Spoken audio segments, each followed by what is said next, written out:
कोण्या पुण्याचा होईन सेवक कोण्या पुण्याचा होईन सेवक कोण पुण्याचा होईल सेवक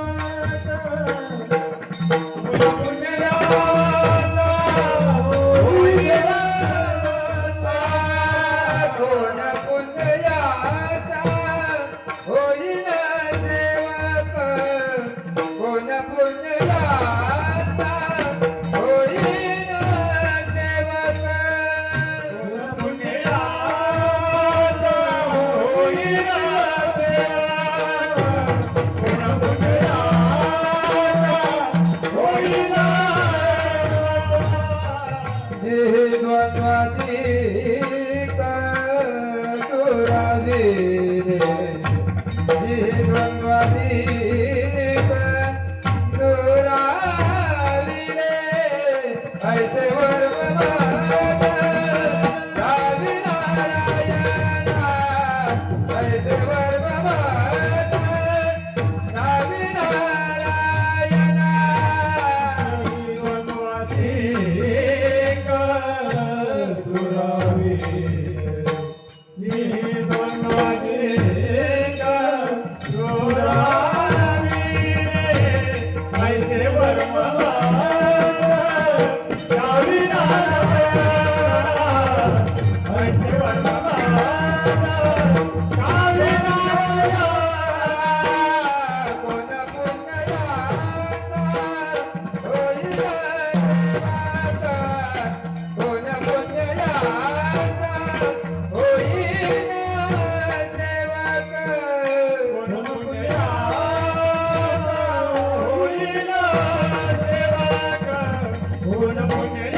वर्म रावी नारायणा ऐसे वर्म रावी नारायणा अंतरिच्या कोना प्रगटो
अंतरिचा घोरा रगडोनी, अंतरिचा घोरा रगडोनी, ऐसे वर्णधार नावी नारायण, ऐसे वर्णधार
द्वंद्वातिक दुराविले ऐशेवर ममोजदावी नारायणा अंतरीच्या खुणा प्रगटोणी बहु अवखड आहे संत भेटी परी जग जेठी करुणा केली ऐशेवर ममोजदावी नारायणा अंतरीच्या खुणा प्रगटोणी तुका म्हणे मग नैवृत्तीवरी सुखाचे शेजारी पौडवेन ऐशेवर मज दावी नारायणा अंतरीच्या खुणा प्रगटोणी विठ्ठला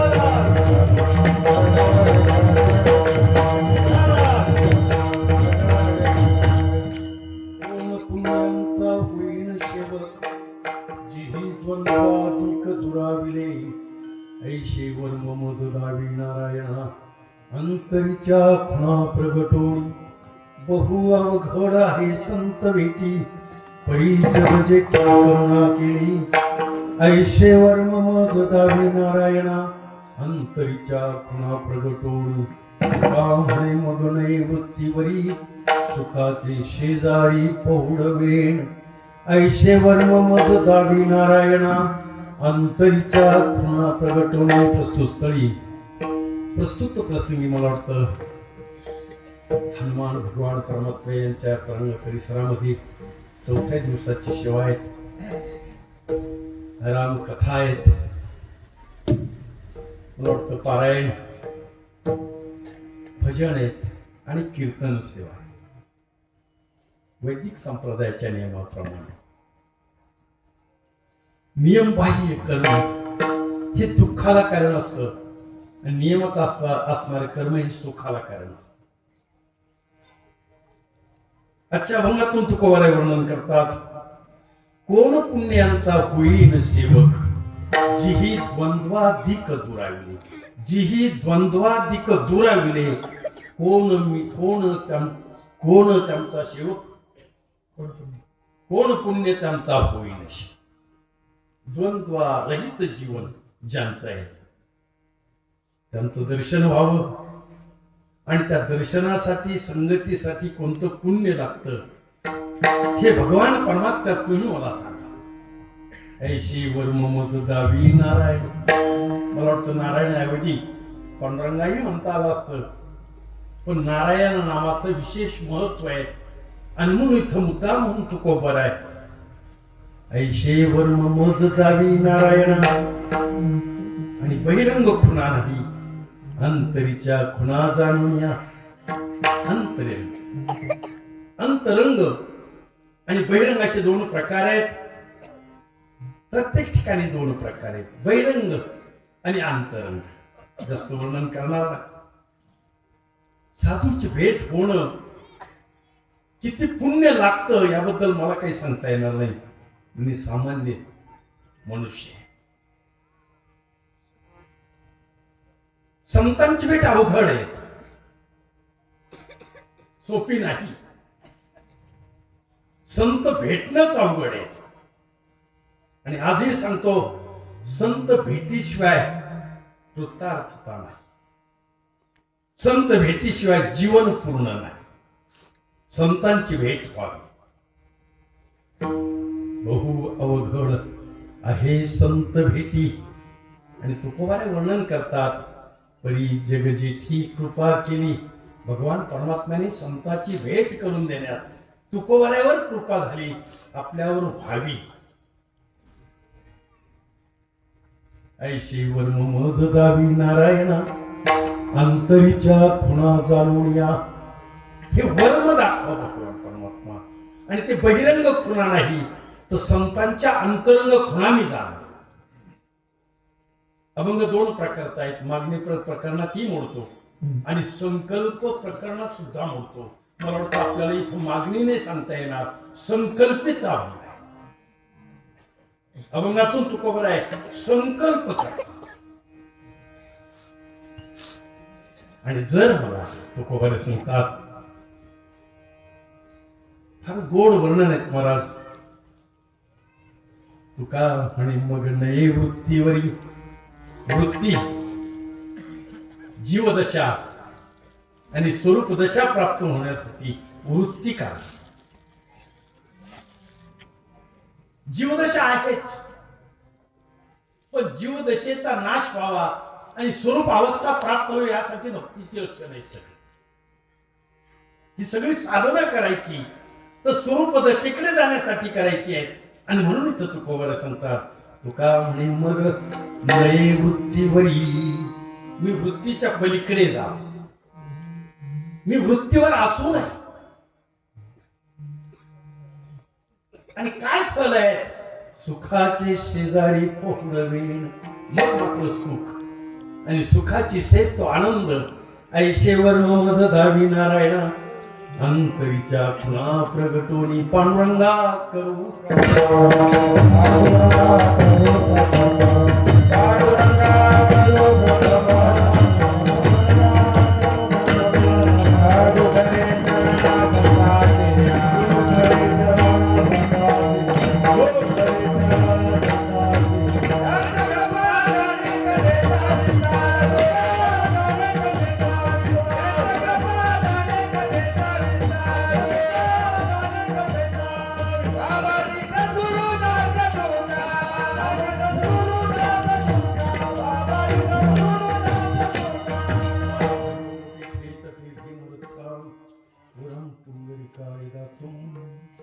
समागत्य तिष्ठन्तमानन्दकन्नं परब्रह्मलिंगम भक्ते पांडू जयांचे केले स्मरण होय सकल विद्येचे अधिकरण तेची बंधू श्रीचरण श्री गुरूंचे ओम नमो ज्ञानेश्वरा करुणा करदया तुमचा अनुग्रह लाथलो पावन झालो चराचरी शरण शरण हनुमंता तुम्हालो रामदूता काय भक्तीच्या त्या वाटावर दावया सुमटा शिव भोळा चक्रवर्ती त्यांचे पाय माझे चित्ती वाचेवरता शिवनाम त्यान बाधी क्रोध काम संताची संत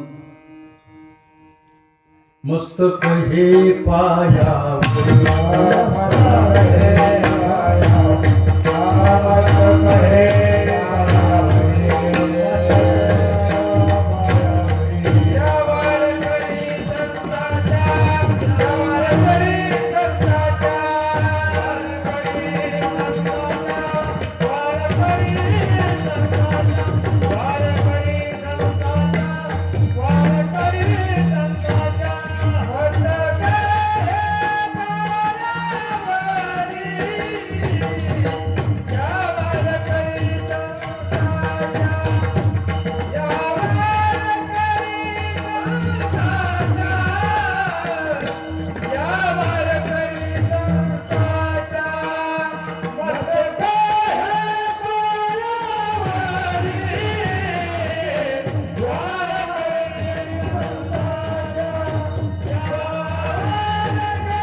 अभंगातून तुकोबारे वर्णन करतात पुण्य पाहिजे.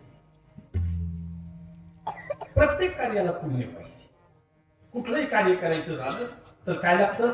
पुण्य पाहिजे. ते पुण्य पाहिजे बहुत जन्म जन्मांतरीचे संचित. इथं पुण्य खूप लागतं. नुसतं एका जन्माचं लागत नाही, जन्मांतरीचं पुण्य लागतं.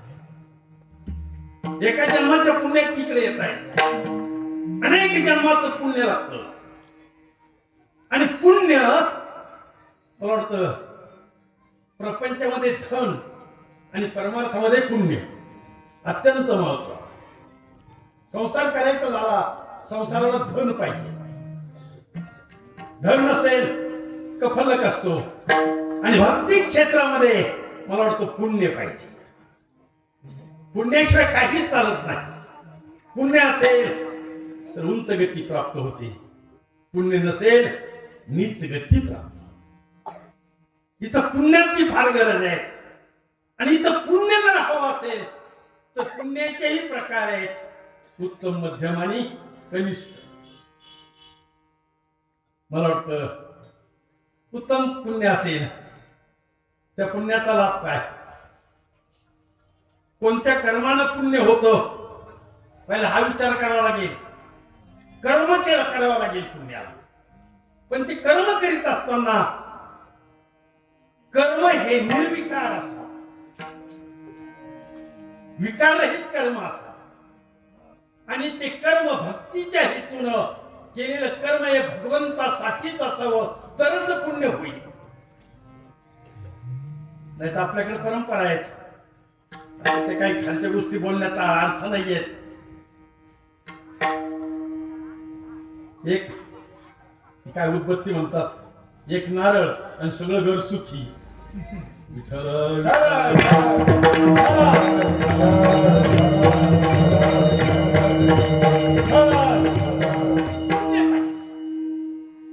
उत्तम पुण्य पाहिजे. पुण्य नसेल तर काहीच पदरात पडत नाही. एक म्हण आहे आपल्याकडे, कहा गया तो और क्या लाया तो भी. कुठे गेला हे माहित नाही आणि काय आणलं हे माहित नाही. आणि ते तुकोबारे सांगतात, अरे बाबा जर तू आलाच कशाला इथं हे तुला माहित आहे का? जन्म कशासाठी घेतलास? इथे येऊन तू काय केलंस? तुकोबारे स्वतः विचारतात, येथे येऊन काय केले? तुवा मुद्दल गमाविले. मनुष्य इथं पुण्याच्या फळामुळे इथं मनुष्य जन्म प्राप्त झालेला आहे. पुण्य जर नसतं तर मनुष्य जन्मच नाही मला. आणि ते पुण्य जोडीला पाप सुद्धा लागतं आणि ते पुन्हा समान लागतं पाप पुण्य. तर मनुष्य जन्म पुण्य जास्त असेल सोर्याधिक भोग, पाप असेल त्या पापाचं काही जास्त वर्णन करणार नाही. अधपतन अनेक प्रकारचे जन्म मिळतील पाप असेल तर. कारण पाप भोगावं लागतं आणि कुठलंही कर्म भोगावं लागतं. कर्म केलं की त्या कर्माचं फल भोगून संपावं लागतं, त्याशिवाय शक्यच नाही. आणि म्हणून मनुष्य जन्मामध्ये पुण्य जेवढं महत्वाचं आहे तेवढं पाप ही बरोबरीला असतं. पण मनुष्य जन्मात आल्यानंतर पापाला प्रोत्साहन दिल्यापेक्षा कशाला प्रोत्साहन दिलं पाहिजे?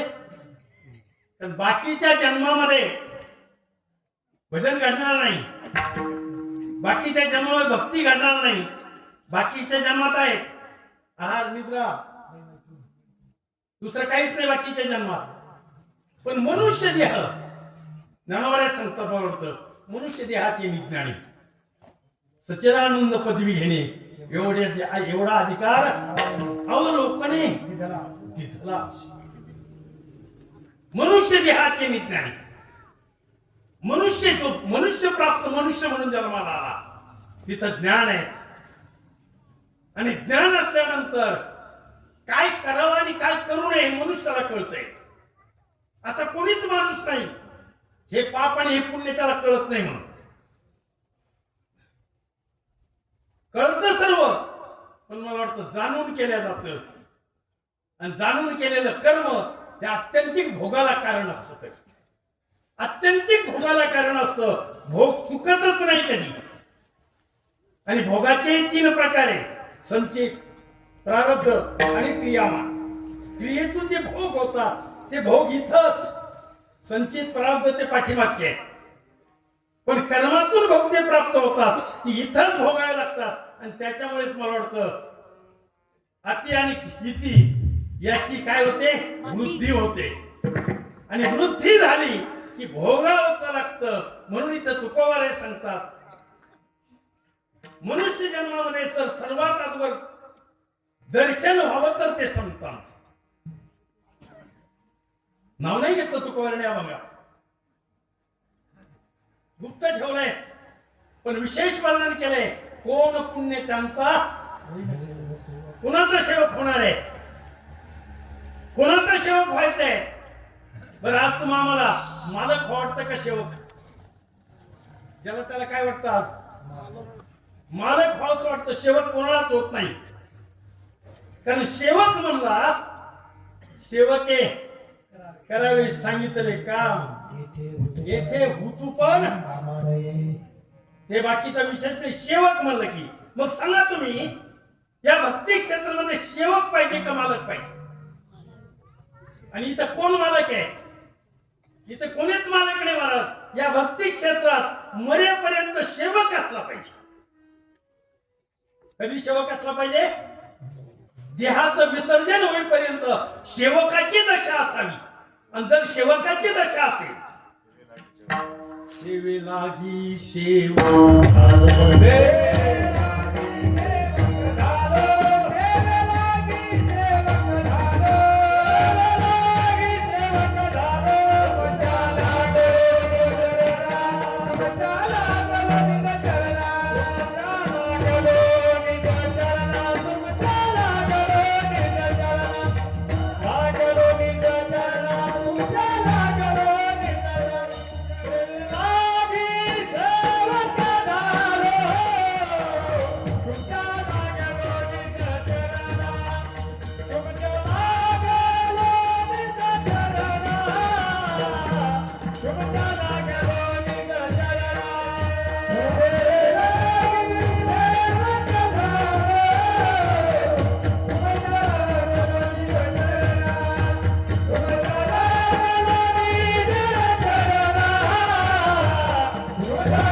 नाही तर सेवकाचे प्रकार खूप आहेत, ती काही सांगायची गरज नाही आपल्याला. जसे चोराचे प्रकार आहेत तसे सेवकाचेही प्रकार आहेत. ज्ञानी लोकांचे जसे प्रकार आहेत तसे सेवकाचेही प्रकार आहेत. ज्ञानी लोकांबद्दल बोलताना आमचे ज्ञानोबा सांगतात, फारच गोड वर्णन करतात ज्ञानोबा. वाचस्पती किनी पाडी, काय गोड वर्णन आहे ज्ञानोबाचं. महिमे भेने दरे जगामाची, हे ज्ञानाचा प्रकार. नाहीतर गाठा तुकोबाराचा अभंग आहे. आता किती पान असतं पुढचं काही सांगत नाही मी तुम्हाला, समजून घ्या. हाती दीड पान वरती करी मान, न माने कोणाशी, नाही तो सन्मान भलियाशी. जीवनात जर तुम्हाला सुख प्राप्त करून घ्यायचं असेल तर भल्याला सन्मान देता आला पाहिजे. अवमान जर झाला अत्यंत दुःखाची प्राप्ती मला लक्षात ठेवा पाहिजे. भल्याला सन्मान देता आला पाहिजे, भल्याचा अवमान होता कामा नये. अनेक ठिकाणी पुराणामध्ये कथा येतात, ज्यांनी भल्याचा अवमान केला त्यांची काय गती झाली. किती जीवन सार्थक असावं. जसं रेल्वे पटरी सोडून चालत नाही तसं मनुष्य जीवन हे नियमाशिवाय नसावं. नियमात असावं जीवन, नियमात. ते जीवन सुखी असतं. नियमबाह्य जीवन मला वाटतं कधीच सुखी होऊ शकत नाही. वाटत असेल तुम्हाला सुख आहे पण सुख नसतं. आणि म्हणून इथं तुकोबारे सांगतात, मला संतांची भेट हवी आहे, मला संतांचं दर्शन हवं आहे. पण पुण्य कोणतं पाहिजे? पुण्याचे प्रकार खूप आहे. दान दिलं तरी पुण्य होतं, श्रम केलं तरी पुण्य होतं, अज्ञानाला ज्ञानी केलं तरी पुण्य होतं. अनेक प्रकार आहे. दयामध्ये नारायण शुद्ध पुण्याचे दान. ज्याच्यात नारायण आहे, ज्याच्यात देव दिसतो त्याला शुद्ध पुण्य म्हणावं. नाही तर मला वाटतं आता पंक्तीला ते सुकाळ आहेत, जास्त नाही बोलणार त्याच्याबद्दल. सुकाळ आहेत पण त्यातून कुणाला काय आणि कुणाकडून किती पुण्य मिळणार आहे, फार मार्मिकता आहेत. मला फारच मार्मिकता आहेत. धर्मराजाच्या राजस्व यज्ञामध्ये लाखो लोक जेवून जायचे.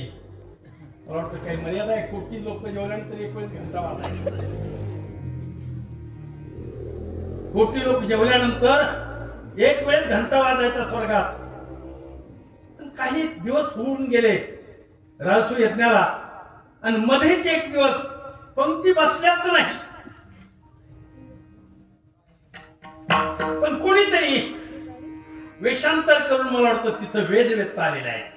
आणि त्या वेदवत्यानं ते शीत उष्ट्या पत्रावळीवरचे शीत ग्रहण करायला सुरुवात केली आणि सतत घंटा वाजायला सुरुवात. आणि मग नंतर धर्मराजा भगवान परमात्माकडे गेले. भगवंता, एक कोटी लोक जेवल्यानंतर घंटा वाजायचा, हा घंटा सततच का वाजतोय, आम्हाला काही कळेना. कोण अन्न ग्रहण करतोय आपल्या पंक्तीला. दोघेही त्या पंक्तीच्या याच्या प्रांगणात गेले, कोणीच नाही बसलेलं तिथं. शेवटी भगवान परमात्मा होते. धर्माला सांगितलं, म्हणजे कोणी वेषांतर करून तर आला नाही. तर तेव्हा शुक महाराज त्या उष्ट्या पात्रावरचे शीत विचित होते. शुक खाय एक सित घंटा वाजत ते स्वर्गात, घंटा वाजत ते स्वर्गात, घंटा वाजत ते स्वर्गात.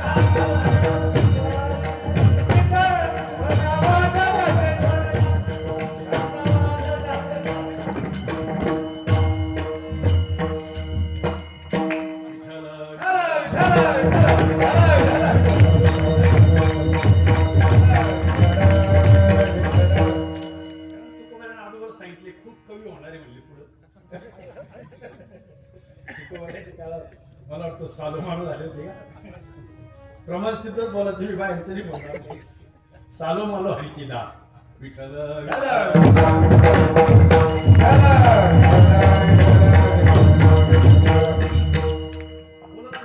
सांगतो तुम्हाला, सावधान करतो, हेही पापालाच आमंत्रण. ज्ञानोबाने मला वाटतं नाथरायनी जेव्हा ज्ञानेश्वरी शुद्ध केली, ज्ञानेश्वरी शुद्ध केल्यानंतर त्याच्यावर गोव्या लिहिल्या खाली 1574 तरणाराम संस्करी ज्ञानेश्वरी पाठी जो ओवी नंतर सांगणार होतो. ज्ञानेश्वरी पाठी जो ओवी करील मराठी याने अमृताची ताटी नरोटी ठेव. विठ्ठल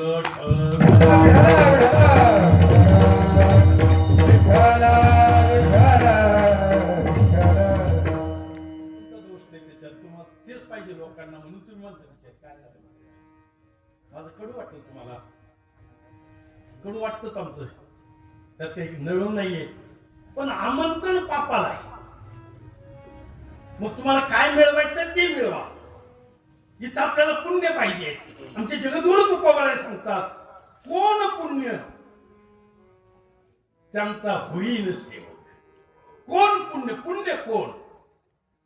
कोणतं पुण्य पाहिजे. अन्नदानाचं पुण्य पाहिजे का. सेवेचं पुण्य पाहिजे का. पुण्य कोणतं पाहिजे. मला माफी मागून बोलतोय बाबा. वारीला जरी निघाले ना पंढरीला वारीला खूप दिंडे निघाला. मला वाटतं आपल्या या संभाजीनगर जिल्ह्यातूनच किती दिंडे असतील सांगता येत नाही बाबा. पण त्याच्यावर सगळे आमदार खासदाराचेच नाव राहत्या. माझं थोडं कडू बोलणं आहे. मला काही घेणं नसतं कोणाशी. कारण पापाला जर आमंत्रण देत असाल तर त्या पापाचे वाटेकरी तुम्ही आम्ही होतोय. दिंडी कुठली आहे. सगळे नाव कोणाचे. आम्ही शेपटा हलवीत जातो त्यांच्या घरी पैसे मागायला. पुण्य होईल का पाप. कोण पुण्य आमचा होईन सेवक. सेवक आहे भ्रम आहे. अन्नदानाचं पुण्य आहे पण कमी आहे. क्षुल्लक आहे. श्रमदानाचं पुण्य त्यापेक्षा जास्त आहे. आमचे भाऊ सांगायचे मला त्यांनी अन्नदानाच्या पंक्ती दिल्या आणि काही नुसता मंडप जरी झाडून काढला तरी त्याची तुलना बरोबरी होऊ शकत नाही. अन्नदानापेक्षा ही सेवा मोठी आहे. सेवेचं पुण्य मोठं आहे. अजून अनेक पुण्याचे प्रकार तुकोबारे सांगतात. ज्ञानोबारे सांगतात काही माणसं भाकड गाय का धड गाय हे पाहतात. ज्ञानोबाऱ्यांनी त्याच्यावर सुद्धा विचार केला. फार भाष्य गोड ज्ञानोबारायचं मला. गाय रुतलेली आहे गाळामध्ये. गाळात फसली गाय. गाळात गाय फसल्यानंतर ही दूध आहे का भाकड हे पाहता येईल का. का तिला जीव वाचवता येईल तिचा. काय करायला पाहिजे. तिचा जीव वाचवायला पाहिजे. ही धड आहे का भाकड आहे हे पाहता कामा नये. तुम्ही आम्ही काय पाहतो. किती पुण्य होतं याच्यातून. पुण्य किती होतंय. तुम्ही आम्ही शेतकरी जीवनातले आहो. भाकड गायला कुठं वळेल कुट्टी आणि दुभत्या गायला पाप एका पुण्य आहे. त्याच्याही पुढे जाऊन चालू आपण. पुण्य मिळत आहे. पशुचं पालन पुण्य आहे पण त्यात परिस्थिती वेगळी आहे. अशाच प्रसंगात कोणीतरी रस्त्याने मार्गस्थ चाललेला आहे आणि कुणीतरी ग्रस्त विहिरीवर पाणी काढायला गेला आणि त्याचा पाय सरकला तो विहिरीत पडलेला आहे. विहिरीत बुडतोय. पडताना त्यांनी जोराने आरवळी मार्गस्थांसाठी पाहिलं ऐकलं आणि मागे पुढे विचार न करता नातलं नाही कोणी नाही लगेच उडी टाकली त्याला वर काढलं. किती पुण्य आहे. कशाचं पुण्य आहे. प्राण वाचवल्याचं पुण्य आहे. जीव वाचवल्याचं पुण्य आहे. पुण्य कोणतं पाहिजे इथं. जगद्गुरु तुकोबाराय विचारतात कोण पुण्य आमचा होईन सेवक. मला सेवक व्हायचंय पण पुण्य कोणतं पाहिजे. अनेक प्रकारचं पुण्य आहे पण पुण्य जर हवा असेल तर मला वाटतं संत सेवेचं पुण्य अत्यंत आहे. संत सेवेचं पुण्य अत्यंत आहे. कारण जोपर्यंत संतांची सेवा घडत नाही तोपर्यंत महान पुण्य निर्माण होत नाही. आता हे पुण्य कसं प्राप्त होतं. संतांचं दर्शन केलं तरी पुण्य प्राप्त होतं. संतांना लोटांगण घातलं तरी पुण्य प्राप्त होतं. संतांची काया वाचा मनी सेवा केली तरी पुण्य होतं. सेवेचे प्रकार 3. कायिक सेवा, वाचिक सेवा आणि मानसिक सेवा. काही लोक सेवा करतात पण वरून करतात. आतून काय असतं हे काही सांगायची गरज नाही. सेवा करावी आणि म्हणून आमचे तुकोबारे सांगतात, मला जर सेवा घडली तर निश्चित पुण्य होईल. मी विष्णुदास आहे आणि मला सेवा कोणाची घडावी? विष्णुदासांची सेवा घडावी. तुकोबारे सांगतात, काया वाचा म्हणे झालो विष्णुदास, कायेनं वाचेनं मनानं शुद्ध विष्णुदास व्हा. प्रसिद्धीपेक्षा विष्णुदास महत्वाचा आहे. सध्या मी प्रसिद्धीच्या मागे लागलोय. प्रसिद्धी मला वाटतं दुःखाला कारण आहे. प्रसिद्धीतून दुःखाची प्राप्ती आहे, अंतरंग भक्तीतून सुखाची प्राप्ती आहे.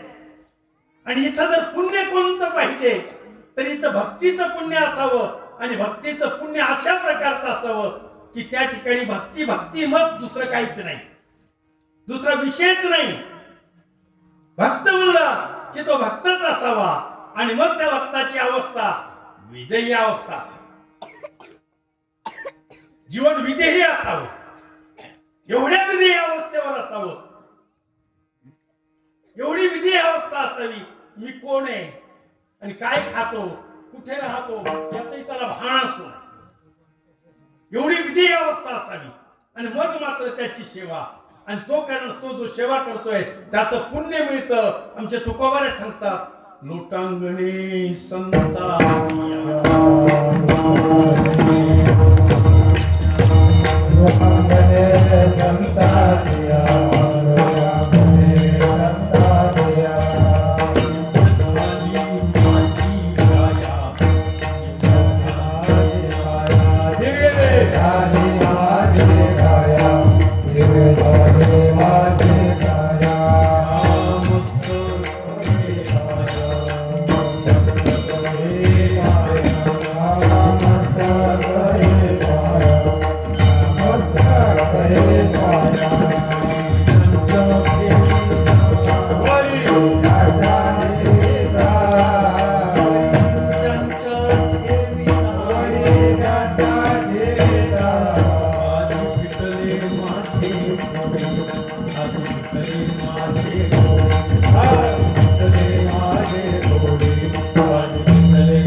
आज आपला हा अभंग कोड्यात आहे.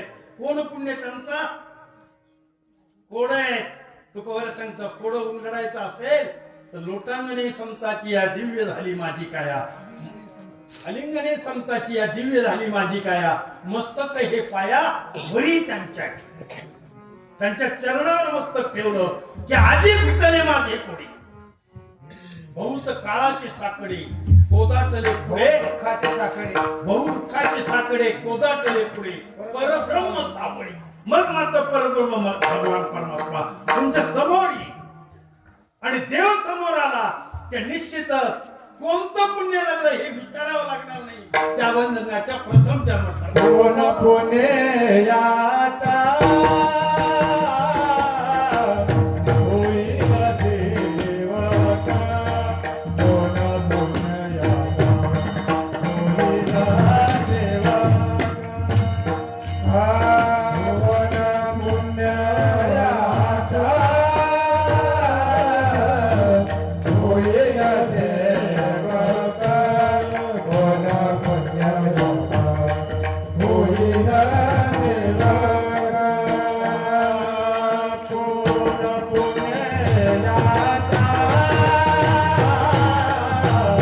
होईल देवता, कोण पुण्याचा होईल देवता.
आय देवन में आधार राहे नारायण आय देवन में आधार राहे नारायण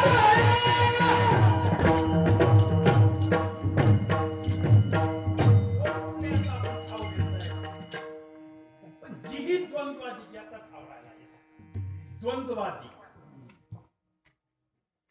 संत कुणाला म्हणावं ज्यांच्याकडे भेदच नाही. तुकोबारे म्हणतात भेदाभेद ब्रह्म, पण तुकोबारेनी द्वंद्वाधिक याच्यासाठी थोडक्यात जर उत्तर द्यायचं झालं तर तुकोबारेनी शेतकऱ्याच्या एका फळाचं उदाहरण दिलं, शेतीतल्या फळाचं उदाहरण दिलं आणि त्या फळाचं नाव काय आहे? शेंदडू. शेंदडू मला वाटतं ते शेंदडू उगवल्यापासून कडू असतं, उगवल्यापासून त्याचं बी टोचलं त्याचा अंकुर सुद्धा कडू असतो. मातीतून उगवल्यापासून अंकुर कडू असतो. वाढणारी वेल ही कडूच असते, वाढणारी त्यातली फुलं सुद्धा कडू, फळं सुद्धा कडू असतात. पण मला वाटतं तेच फळ पक्व दशेला आले त्यातला काय नाहीसं होतं, कडूपणा नाहीसा. द्वंद्व रहित जीवन म्हणजे मला वाटतं शेंदडाचं तुकोबांनी दिलेलं शुद्ध उदाहरण. शुद्ध उदाहरण. जास्त काही बोलत नाही याच्यावर मी, नाही तर द्वंद्वाबद्दल बोलायचं झालं खूपच बोलता येईल. फक्त थोडक्यात सांगायचं कडूपणा दावा, कडूपणा. नाही तर बघा तुम्ही ते शेंदडाचं बी लावून बघा, अंकुर सुद्धा कडू असतो. तसं तुमचं आमचं जीवन सुद्धा जन्मल्यापासूनच कसं आहे.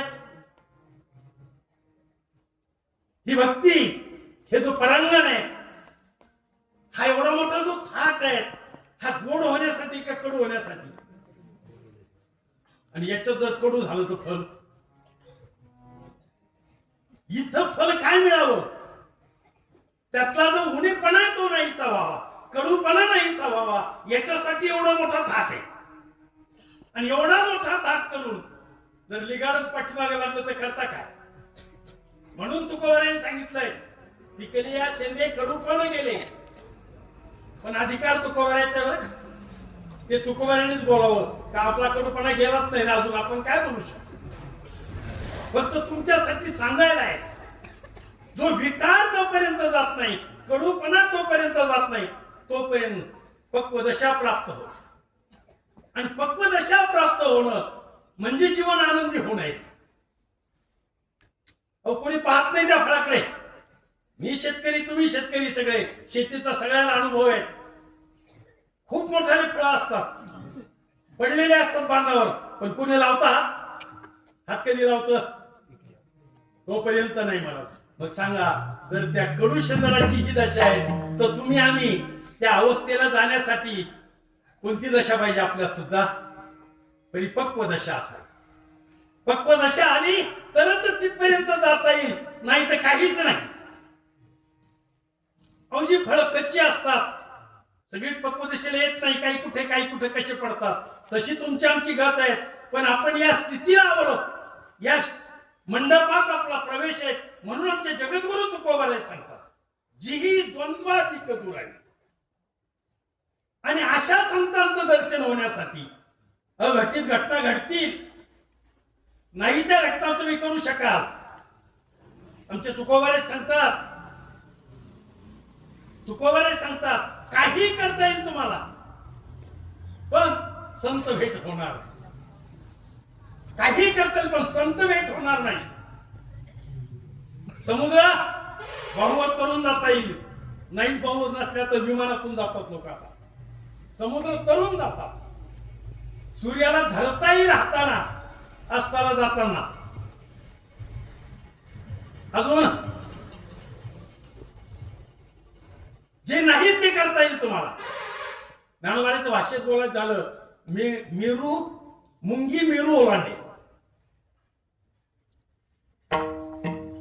पण जीव हे काळाची दशा पार करणं शक्य नाही म्हणून सांगितलं जीवाला. जीवाला काळाच्या दिशेतून पलीकडे जाणं शक्य नाही. आणि हे जर तुम्हाला तिथपर्यंत जायचं असेल तर यासाठी दुसरं काहीच नाही. इथं वर्म कळलं पाहिजे. भक्ती कुठलंही ज्ञान करून घ्यायचं असेल तर वर्माची गरज आहे. फळाच्या बाबतीत बोलायचं झालं, केळी म्हणलं की गोड आहेत आणि कारलं म्हणलं की कशावरून कळतं? त्याच्या वर्मावरून कळतंय. इथं तुकोबारे सांगतात आम्हाला भक्तीचं वर्म कळावं, भक्तीचं वर्म कळावं. आणि भक्ती म्हणजे काय हेही कळावं. पुन्हा भक्ती भक्ती म्हणतो आपण, भक्ती म्हणजे काय? भक्ती ते न म्हण वैराग्य.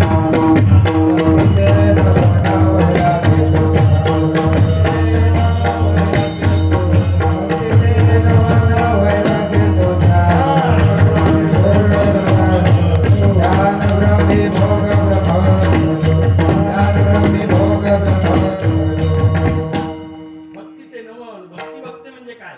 नम्रता. मला वाटतं यांच्या बाबतीत जर बोलायचं झालं, शांतीब्रह्म पैठण निवासी एकनाथ महाराज यांच्या त्या पैठण नगरीमध्ये एक दंडवत स्वामी होऊन गेले. नमन केल्यानं काय होतं? काय म्हणतात लोक, काय होतं नमन केल्यानं? अन्नाची आहे संकल्पना, भागवताचं पारायण व्हावं. भागवतात असा विषय आलेला अण्णा, एका हाताने नमस्कार केला तर काय होतं? आता ते धर्मश दोन्ही हातानं नमस्कार केला तर काय होतं? नुसता असा नमस्कार केला तर काय होतं? कारण ह्या नमनामध्ये फार आनंद आहे. आणि म्हणून आमचे तुकोबारा एका ठिकाणी म्हणतात, करायला गेलो भक्ती पण पापच विकत घेतले ना. हो, काय विकत घेतलं? गुणदोष, आनंद. नमन ते नम्रता, न देखे गुणदोष, अंतरी प्रकाश आनंदा. आता पुन्हा आनंद आणि दुःख, आनंदाच्या विरुद्ध दुःखच आहे. मला वाटतं नम्रता जर नसेल आपण काय विकत घेतो? आणि नम्रता जर असेल तर नम्र झाला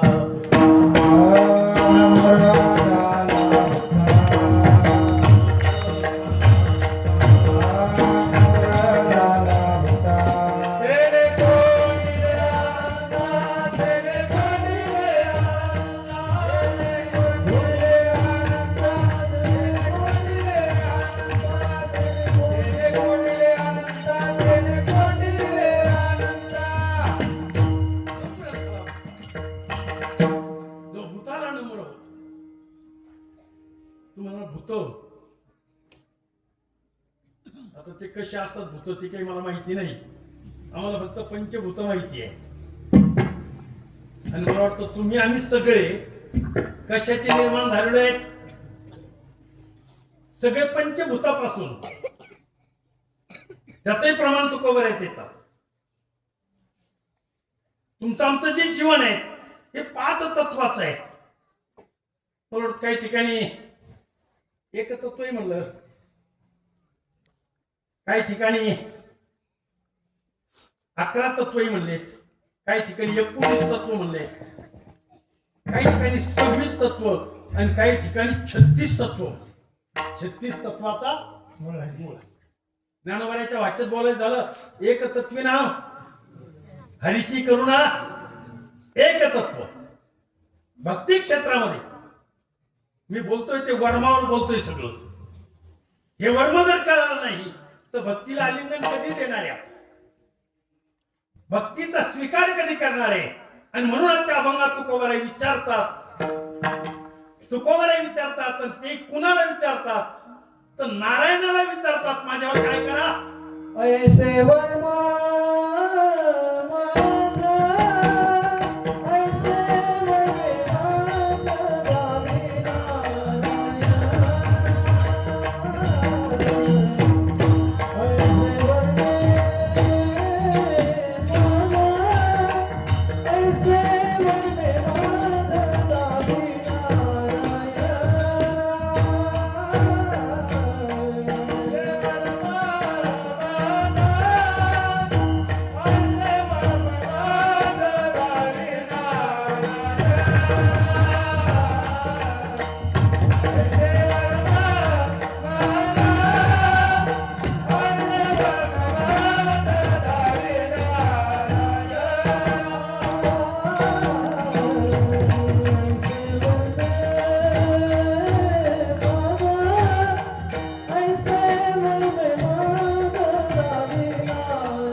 पहिले जाणून म्हणाले तुम्ही झाला असं काही सांगता येत नाही.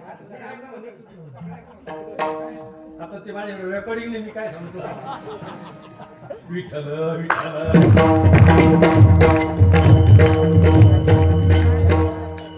नाट्यामध्ये अनेकांनी खूप बदल केले बाबा. मालिकेत सुद्धा खूप बदल आहे. आता त्यांचे बदल ते त्यांना मान्य आहे, कारण व्याकरणाच्या आधारावर त्यांनी बदल केले. आता जाणूनी म्हणलं ऐशे वर्ममध्ये दावी नारायणा आणि जाणूनी म्हणलं की याच्यात किती फरक येतो. आता कोणतं खरंय मग इथं प्रगटोनी नाही नाही आहे गाठ्यात मालिकेत सुद्धा बदल का त्याच्यामुळे या बाबतीत कारण पाठभेद खूप झालेले आहेत. आता तिला नाथ महाराजच जन्माला यावं लागतील पुन्हा. नियम नाही करू शकत ते, कारण आपण अल्पज्ञानी आहे. ज्ञानोबांनी तेव्हा ज्ञानेश्वरी शुद्ध बद्ध झाली होती. पाठांतरी शुद्धच होती पहिली, पण पाठांतरी शुद्ध अबद्ध. ज्ञानोबांनी सांगितलं नाथा एवढं कार्य करा तुम्ही, कारण याच्या बरोबर हे सगळेच कशाला चालले. आता अबद्ध म्हणलं की दुःख होईलच ना कोणी असो, पण याला हेही कारण आहे ना, कारण प्रेसमध्ये चुका होतात कधी कधी. आता काही हस्तलिखित राहिलं नाही. पूर्वी हस्तलिखित जे होते तपाची शक्ती होती त्यांच्याकडे, पण आता काय बटन दाबले की काना मात्रा जातो. काही काही महाराज लोकांचे नावच चुकतात. संभाजीनगरला माझं नाव अर्जुन महाराज डोणगावकर झाले होते. ते लोक कोण महाराज आहे डोणगावचा, तेव्हा पाहिलं ते म्हणजे डोंगरगावचे महाराज म्हणून त्या प्रेसवाल्याला विचारा, तुम्हाला कशाला विचारा, कारण चूक होते.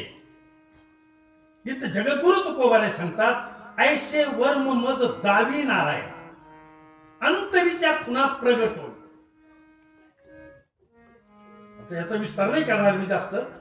यासाठी विज्ञानानं खूप आपल्याकडे तंत्रज्ञान दिलेलं आहे. त्या तंत्रज्ञानावर बरोबर चूक की बरोबर हे होतं तिथं. पण वारकरी जीवनात तरी असं होणार नाही असं मला वाटतं. प्रगट कोणीच होईल. अंतरीच्या खुणा वर्म आणि नारायणाचा. नारायण हे भगवंताचं नाव आहे. मला वाटतं नारायण किती महत्वाचं नाव आहे, किती महत्वाचं नामस्मरण आहे. आमच्या तुकोबाने मला सोपे वर्म सांगितले. सोपे वर्म आम्हाला सांगितले संती ताळ दिंडी हाती घेऊन येणार. पुन्हा सोपा मंत्र सांगितला. रामकृष्ण सोपा मंत्र तुकोबाने दिला. पण नारायण हा कधीपासून जीवनमुक्त कीर्तनी अनंत गावो गीती. नारायण नाव हे जीवनमुक्त करणार हेच सांगायचं होतं मला. म्हणून खरं म्हणजे त्याचा वापर नाही करणार मी. पण दोन माणसं एकमेकाला भेटले की रामराम हा आपला परंपरा आहे. पण उत्तर भारतात जर गेलात तुम्ही, उत्तर भारतात ऋषिकेश हरिद्वार त्या भागात जर गेलात तर महाराज आता तुम्ही तिकडे राहिलेले कुणाचा उच्चार होतो? नारायणाचा उच्चार होतो. आपल्या भागात आहे तसे. पण आता त्यांच्याबद्दल मी काही बोलणार नाही. काही गोष्टी न बोललेल्याच बऱ्या असतात. नारायण नामाचे अधिकारी काही लोक आहेत, पण ते आता त्या अधिकाराचे राहिले नाही म्हणून तेही लुप्त झालेले आहे. त्याच्याबद्दल मी काही बोलणार नाही. पण इथं तुकोबार आहे. जीवनमुक्त दशा प्राप्त करायची असेल तर नारायण नामाचं विशेष महत्व आहे. म्हणून नारायण म्हणले तुकोबा. ऐशे वर्म मद दावी नारायण. आणि पुन्हा त्या बहिरंगाने दाखवू नका म्हणून सांगितलं. भक्तीचे प्रकार अंतरंग आणि बहिरंग. आणि याच्यावर भाष्य करताना चोखोबाने खूप गोड भाष्य केले. किती गोड भाष्य आहे चोखोबारायचं. मुसलमाना परी रसनो भेटला काय फुलराशी वरळ्या. नदी डोंगा परी जलनो डोंगा काय फुलराशी वरळ्या रंगा. चोखा डोंगा परी भावना ही डोंगा काय फुलराशी वरळ्या रंगा. शरीर वाकड असेल. याच्याही पुढे जर जाऊन सांगायचं झालं तर अष्टावक्र नावाचा महात्मा होऊन गेला. आणि ती जनक राजाच्या सभेतली, हलत्या भलत्याच्या सभेतले नाही. आणि अष्टावक्रालाच मला वाटतं जनकाने काय मानलं? गुरु मानलं.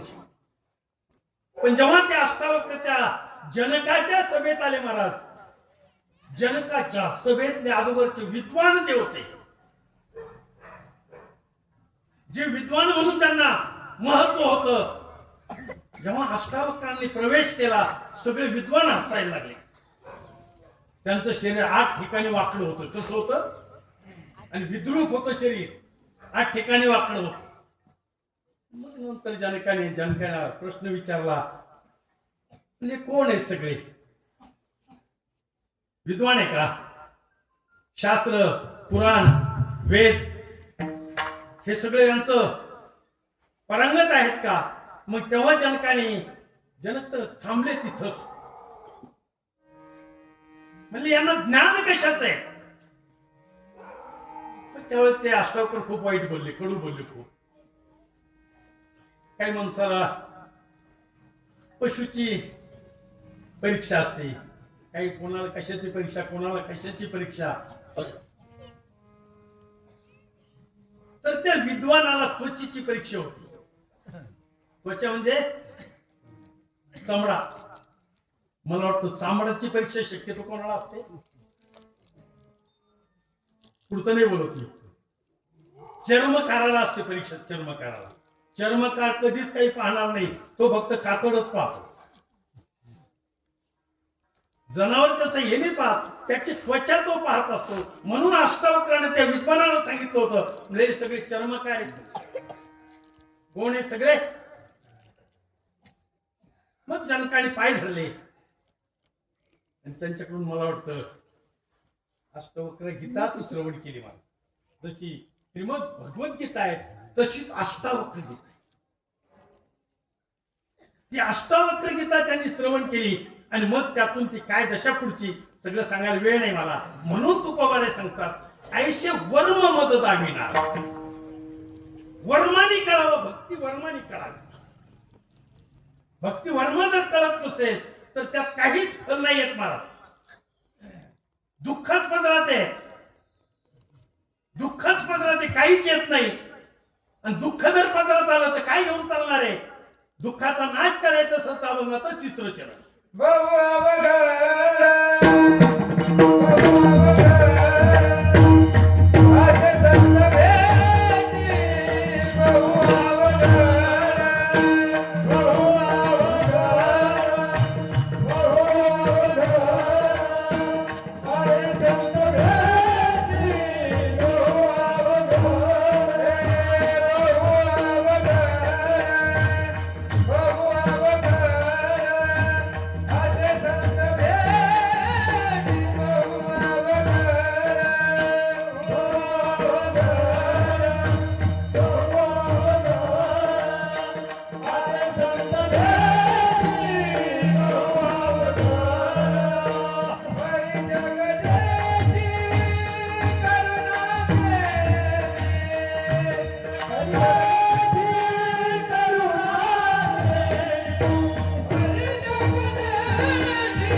आणि मला वाटतं त्याला अनेक वचन दिलंय पुन्हा बहु हा शब्द वापरा.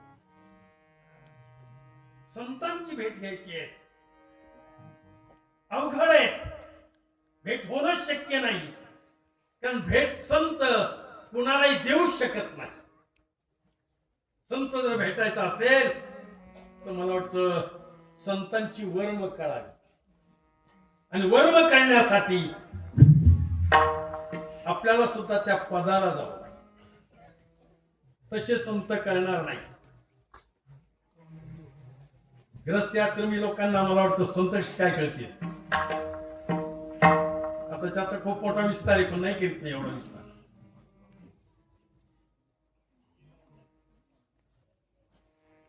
बाजार असेल तर बाजारात तेच चालतं ना, तिथं संत नाही का? तुम्हाला संत जर कळून घ्यायचा असेल तर आमचे तुकोबारे म्हणतात संत कळण्यासाठी तुम्हालाही संत व्हावं लागेल, तेव्हा संत कळतील.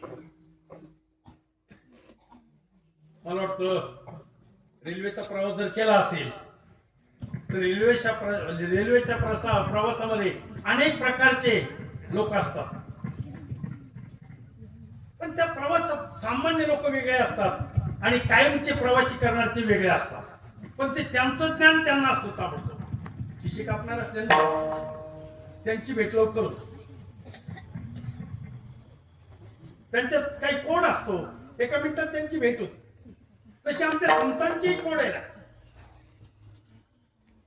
ग्रस्त आश्रमी असेल त्याच्या बाबतीत बोलायचं झालं तर तुम्हाला वाटतं संसाराचं वर्णन करील, तो प्रपंचाचं वर्णन करील, भक्तीचं वर्णन नाही करणार.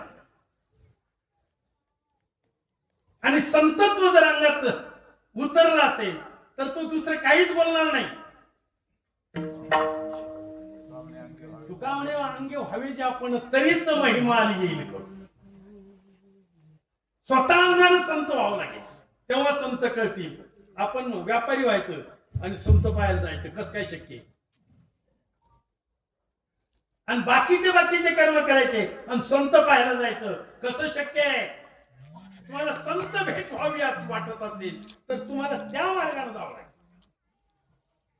माझं बोलणं कठोर वाटेल, तुम्हाला कडू वाटेल, पण तुमची गफलत नाही होणार, कुठे फसवणार नाही तुम्हाला. नाही तर आमचे लोक गोड बोलून खूप फसवतात. मार्ग अनेक दाखवतील तुम्हाला, पण तुमचा जर उद्धार करून घ्यायचा असेल तर तुम्हाला त्याचं अनुकरण करावं लागेल, भक्तीचं अनुकरण करावं लागेल. जोपर्यंत भक्तीचं अनुकरण करणार नाही तोपर्यंत संतच कळणार नाही. तुमच्या घरात जरी असले तरी कळणार नाही, तुमच्या गावात जरी असले तरी कळणार नाही, देशात जरी असले तरी कळणार नाही. संत भेटून जातील पण तुम्हाला नाही कळणार का? आपल्याला वर्म माहिती आहे. संतांची भेट अवघड आहे, बहु अवघड म्हणलंय बहु. सामान्य नाही शब्द बहु, कठीण आहे. नाही ते करता येईल, नाही ते करता येईल, पण संत भेट नाही महाराज. आणि संत भेटीसाठी पुण्याची खूप गरज आहे. तशी संत भेट देत नाही, पुण्य लागतं. संतांची भेट घेण्यासाठी पुण्य लागतं, त्या पात्रतेचं पुण्य लागतं महाराज. आणि मग ते संत परत म्हणाल, संत कुठं शोधावे लागतात का? शोधायची गरज नाही. आमच्या तुकोबारीची जेव्हा पात्रता तयार झाली महाराज, तर गुरुला शोधावं लागलं नाही, गुरु होऊन आले. शांती ब्रह्म एकनाथ महाराज असतील, संत शोधावे नाही लागले. अनेक संत आहेत, संतांनी त्यांची उद्धार करण्यासाठी स्वतः होऊन गेले. कारण पात्रता तयार झाल्यानंतर काहीच गरज नाही. म्हणून इथं तुकोबारे सांगतात, संत भेट अवघड आहे. आता आपण तर कुणाला संत म्हणतोय? केळा जरी लावला आणि पांढरे कपडे घातले तरी काय म्हणतो आपण? त्याच्यावर भाष्य करताना तुकोबारे बोलले बाबा, त्याच्या ठिकाणी तुकोबारे फार मोठं विश्लेषण केलेलं आहे. तुकोबारे सांगतात दीन आहेत, आणि दिनाला लोक महाराज म्हणतात, ही शोभणी आहे. राजा आहेत, राजाला दिन म्हणणं आपल्याला शोभेत, आणि दिनाला महाराज म्हणणं हे आपल्याला शोभेल का? काय दिनाशी मनसी महाराज तशी प्राप्ती येत आजी. म्हणून संत भेट अवघड आहे. संत भेट करायची असेल तर तुम्हाला संत व्हावं लागेल. नाही संत कमीत कमी त्या मार्गाने तरी जावं लागेल. मग तुमचं पुण्य वाढलं, आपोआप तुम्हाला संत भेटतील. संत भेटणारच नाही तर संत तुमच्यावर काय करतील? मस्तकावर हात नाही ठेवणार. नाही तर मग आता फोटो काढलेले लोकांनी असे. आमचे बुवा म्हणायचे पूर्वी, एक दिवस आपला देश नुसता फोटोच राहील म्हणजे. जरा मग म्हणायचे आम्हाला पूर्वी काळात, कारण एवढं फोटोचं सत्र चालू झालेले बाबा. त्या लग्नामध्ये सुद्धा मला वाटतं विधी होऊ देत नाही एवढे फोटो. ते कसे कसे असतात ते तुम्ही तुमचं पहा, मला काही माहिती नाही. फोटोचं सत्र आहे. आणि इथं तुकोबारे सुद्धा सांगतात की संत भेटले पाहिजे तेव्हा उद्धार आहे, बाकीचे भेटून उद्धारच नाही. उद्धार करून संत भेटावे, आणि संत भेटण्यासाठी काय करावं लागतं त्या अभंगाच्या 4थ्या. तुका म्हणे मग गयवती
शेवटच्या चरणात तुकोबर आहे वृत्तीचा विचार करता. वृत्ती,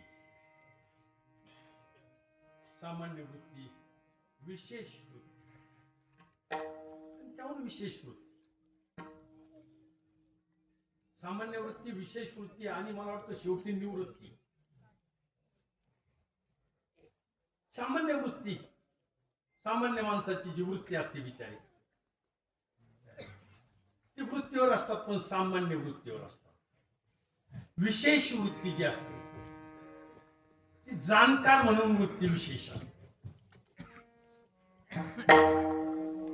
आता सामान्य वृत्तीत दुःखाचा भोग भोगावा लागतो आणि दुःखाचे वेदना सहन झाल्या नाही की माणसं मग मला वाटतं काही काही पदार्थाचं सेवन करतात की माझ्या या दुःखाचा नाश व्हावा. पण सेवन केलं की ती वृत्ती नाश होते, पण किती काळ त्या पदार्थाचा जोपर्यंत त्याला काय प्रभाव आहे तोपर्यंत.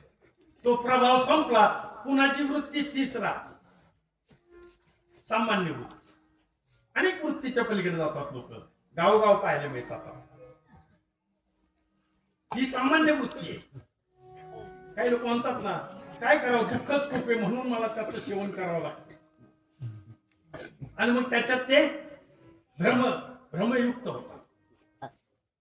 विशेष वृत्ती ज्ञान आहे, पण ते ज्ञान सामान्य.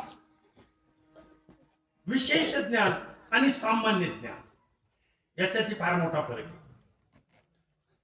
सामान्य ज्ञान जे असतं ते फक्त मला वाटतं आपल्या पोटापुरतं असतं. लोक म्हणतात फार ज्ञानी माणूस आहे, अजून कधीच अपयशी ठरला नाही.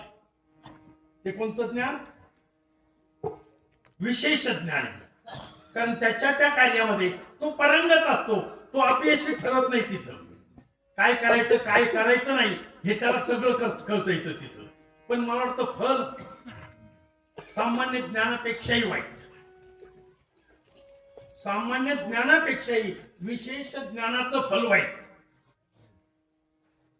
म्हणजे निवृत्त ज्ञान आहे, जे निवृत्त ज्ञान आहे, जो देहावरच नाही,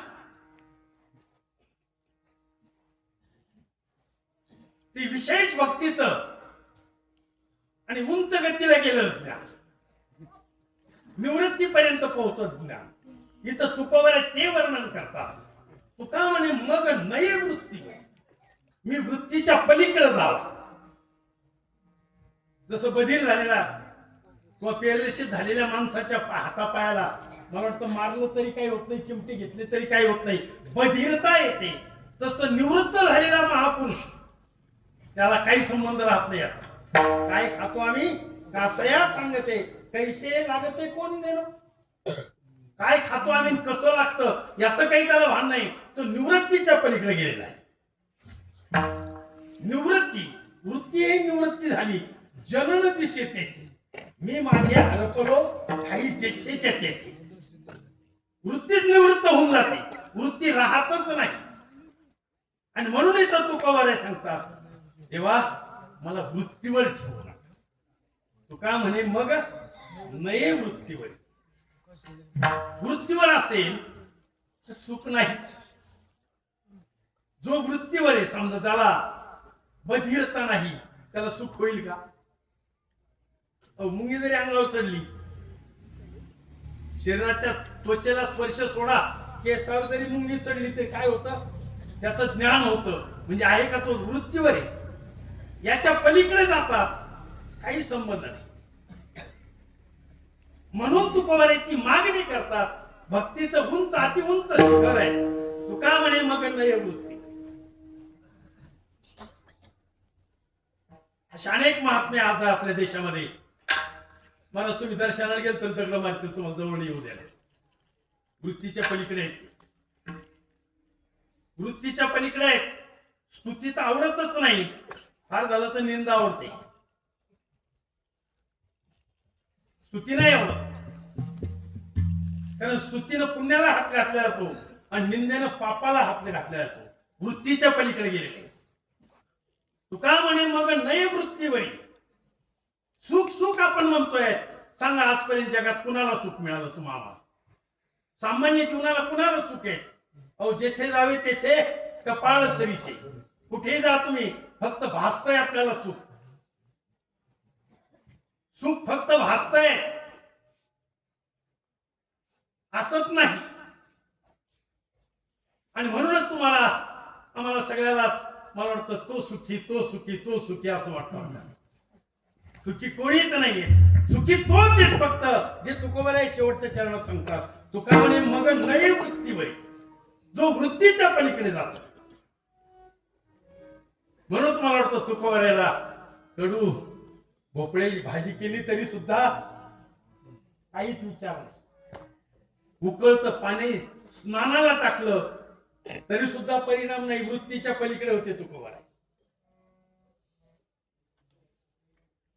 आम्ही फक्त तुकोबारेचा अभंगाचा भाव अर्थ सांगू शकतो, भाव सांगू शकतो, याच्यावर नाही येऊ शकत. अजून ती दशा प्राप्त झाली पाहिजे. ती दशा जोपर्यंत प्राप्त होत नाही सगळी सोंग आहे.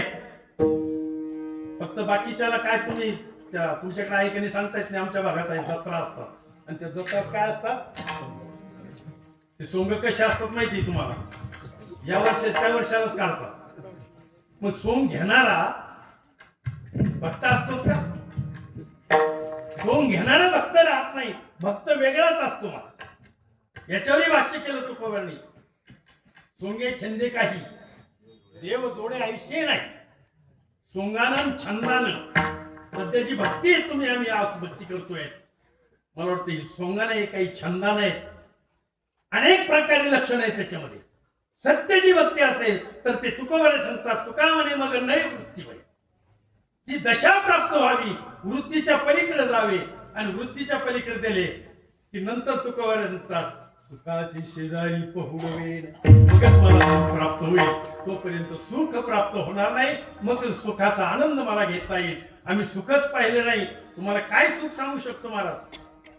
आम्ही सुखच पाहिलं नाही ना, सुख भोगलंही नाही, आम्ही तुम्हाला काय सुख सांगू शकतो? ज्यांनी सुख पाहिलं, ज्यांनी भोगलं, तोच तुम्हाला ते सांगू शकतो. इतर तर सांगू शकत नाही. ऐशे वर्म मज दावी नारायणा अंतरीच्या खुना प्रगटोनी विठोबार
अधिक दुराविले ऐशी वर्म मज दावी नारायण अंतरीच्या खुणा प्रगटोणी बहु अवघड आहे संत भेटी परी जग जेठी करुणा केली तुका म्हणे मग नये वृत्तीवरी सुखाचे शेजारी पहुडवेण.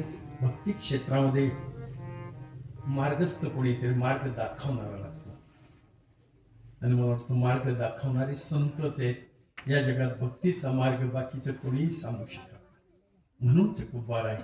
मला वाटतं संतांची सेवा घडावी, संतांच्या सेवे एवढं पुण्य मला प्राप्त व्हावं अशा प्रकारचा संकल्प आजच्या अभंगातून तुकोबारांनी केलेला आहे. आणि मला वाटतं मुक्त व्हायचं असेल किंवा आनंदी जीवन जगायचं असेल तर याच मार्गाने जावं लागेल. तेनेची पंथे चालू जाताना पडे गुंता कुठे काय, कुठेच जाता येणार नाही. संतांच्या मार्गाने जावं लागेल. बाकीच्या मार्गाने गेलात तर मार्ग चुकल्याचं फल मिळेल. आणि मला वाटतं ज्यांना मार्ग चुकला तर त्यांना नुसतं फेरा पडतोय. चुकलिया वर्म फेरा पडे असं तुकोबार आहे गाथ्यामध्ये वर्णन करतात. मनुष्य जन्मात जर फेरा पडला तर मला वाटतं किती योनी आहेत याबद्दल मला काही जास्त सांगता येणार नाही. 4 खाणी आणि प्रत्येक खाणीमध्ये 21 लाख योनी आणि एका योनीमध्ये कोटी फेरा खेळावा लागतो. आणि एकच मात्र सूत्र आहेत आमचे बॉस सांगायचे आम्हाला, मनुष्य जन्मात मागच्या जन्माचं स्मरण नसतं पण बाकीच्या जन्मात मागच्या जन्माचं स्मरण असतं. मनुष्य जन्म सुटला तुमचा, बाकी दुसरे जन्म तुम्ही स्वीकारले की या सगळ्या जन्मातलं तुम्हाला स्मरण राहील. आणि मग तिथं पश्चाताप येतो मी काय केलं, मनुष्य जन्म प्राप्त होऊन मी काय केलं याचं दुःख होतं. पण ते दुःख भोगूनच संपावं लागतं एवढंच मात्र तुम्हाला सांगतो. म्हणूनच एवढीच विनंती आहे, सततम चिंतयन्तो मां यतन्तस्य दृढव्रतः. भगवान परमात्म्याने गीतेच्या मला वाटतं 12व्या श्लोकापासून भक्तीची लक्षणं सांगितली. अद्वेष्टा सर्वभूतानां मैत्रत्वमेवच निर्ममो निरहंकार समदुःख सुखक्षम संतुष्ट सततम योगी यथात्मा दृढ निश्चया मय्यार्पित. भक्तीची लक्षणं भगवान परमात्म्याने 12व्या श्लोकापासून फक्त 8 श्लोक सांगितले. एवढे सुंदर सांगितले महाराज. हे 8 श्लोक जरी आपण केले ना तर अद्वेष्टा सर्वभूतानां कामच संपलं. एवढे गोड सगळे. आणि ती खऱ्या भक्तीची लक्षणं आहे 8 श्लोकामध्ये त्याच्यात सांगितलंय. अनपेक्ष सुचिरदक्ष. काय मला ते काय बोलावं शब्दच आणि आपल्याकडे अपेक्षेशिवाय दुसरं काहीच नाही. कसं काय आपण तिथपर्यंत पोहोच. अनपेक्ष आणि सुचिरदक्ष पण. ज्ञानोबा आहे भगवान परमात्म्याने जे अर्जुनाला उपदेश केला, भक्तीची लक्षणं सांगितली, तिथं आपण कमी पडतो, खूप कमी. तिथपर्यंत जाण्याचा प्रयत्न तरी करावा म्हणजे पुन्हा मनुष्य जन्म मिळेल आणि पुढच्या जन्मात तरी भक्तीचं साधन पूर्ण होईल कमीत कमी. कारण एका जन्मात काही साधन पूर्ण होणं शक्य नाही. तुकोबार म्हणतात एका ठिकाणी एका जन्मात साधन पूर्ण होतच नाही. किती जन्म साधना करावी लागते तेव्हा फळ आले साची म्हणून तुकोबार एका अभंगात अनेक जन्म भोगावे लागते. आणि ते या अवस्थेत भक्ती केली तरच तुमचं आमचं जीवन किंवा सुखाचे शेजारी पहुडे वेन हे साच होईल एवढीच विनंती करतो. आणि सेवेला पूर्ण ज्ञानेश्वर